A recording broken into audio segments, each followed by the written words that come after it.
With me now to talk about a very special person, one-person art show and sale. I'm talking with Pat Markovich.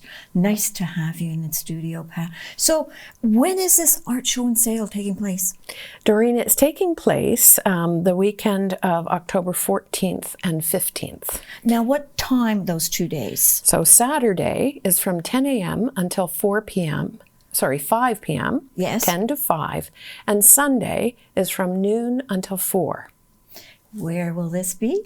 This is going to be located at the Gallery and Arts Hub. That's an entity that is utilizing St. John's United Church, a historic property, and it will be in the lower hall. So if people are wanting to come in, they can take an accessible entrance right into the King Street entrance into the lower hall. That makes it nice. That makes it very nice. It's open to all. Who is this special individual that will have this person's paintings on display? We are so fortunate. The woman who, it's a female painter. Yes. She painted in the turn of the 20th century. She was born in 1896. Her name is Jaffray-Ziegler. Okay. She married Walter T. Ziegler, and Walter is known in Brockville for his involvement in being one of the founders of St. Lawrence College. Wow. Nice. So way back in the day, he was on the team that hired the first president. So yes, quite influential in the area.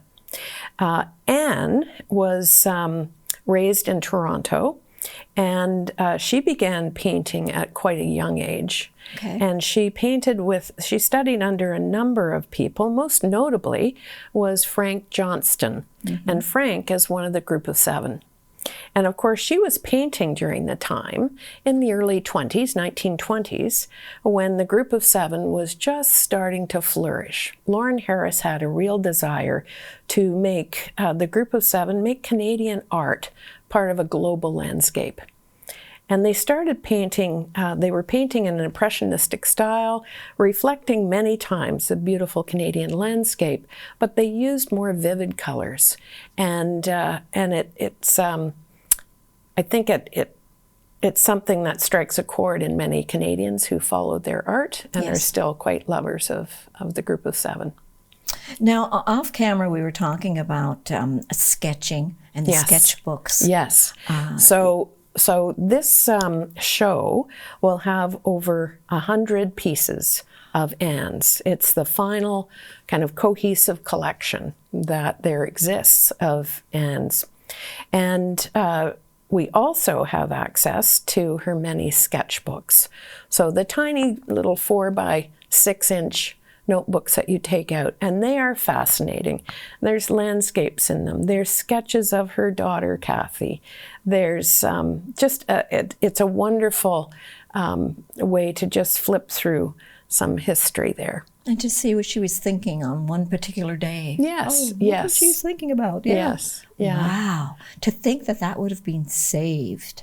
I know. All this It's very time. precious. Right. One other very precious item that we're going to have on display is her paint box, and in it is an unfinished painting, and her palette, where the oil paints have dried on the palette. It's as if she just walked away yesterday. Wow. It's really something to see. And of course, we'll be displaying a piece on her former easel, which is coated in oil paint. So it's well used, well used. If this collection has 100, you can imagine how many paintings she actually painted in her lifetime. I know that there was quite a celebration of her 100th birthday in 1996, and it was at the McGillivray Gallery in Oakville. Yes. And it was quite a large do. So, yeah. We are so fortunate Yes. to have such a celebrated artist and the work the work that she has left. Yes, Just and awesome. much of her paintings were taken in the local area. So people from Brockville and the area that are coming to see the show might see some familiar sites. Some of those sites have changed. So one painting that I quite like is a small one, and it's Long Sault Rapids. And it would have been painted before the seaway went in. Okay. So a lot of historical value to these. Yes. The proceeds from the sale of her art is going towards? It's going towards a bursary in the name of Walter T. Ziegler and Jaffray-Ziegler at St. Lawrence College, and just for the Brockville campus. And it is open to any student. It's not just fine arts, but any student. Oh, that's wonderful. Yes. Oh, wow. How thoughtful. How thoughtful. You know what I'm thinking about these paintings and just in awe of so many, number one, and number two, that we have the opportunity to actually see these. Yes. Yes. I think it's important to note that it's worthwhile just coming to see. Yeah. Yes. And it is an exhibition and sale. But it's really worth coming to see a little piece of Canadian history. And a female artist who, certainly there were no females in the group of 7, although some would argue that Emily Carr would have slipped in. But I also mentioned the Beaver Hall group, which was a group out of Montreal. And A.Y. Jackson was a member of both the group of 7 and the Beaver Hall group. And in the Beaver Hall group, out of the 21 members, I believe there was 10 that were female.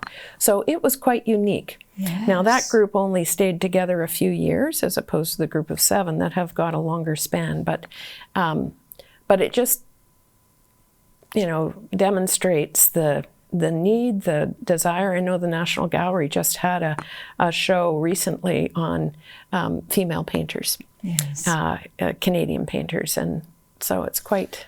So the dates, again? The dates, once again, are October 14th and October 15th, and I'm told October 15th is Anne's birthday.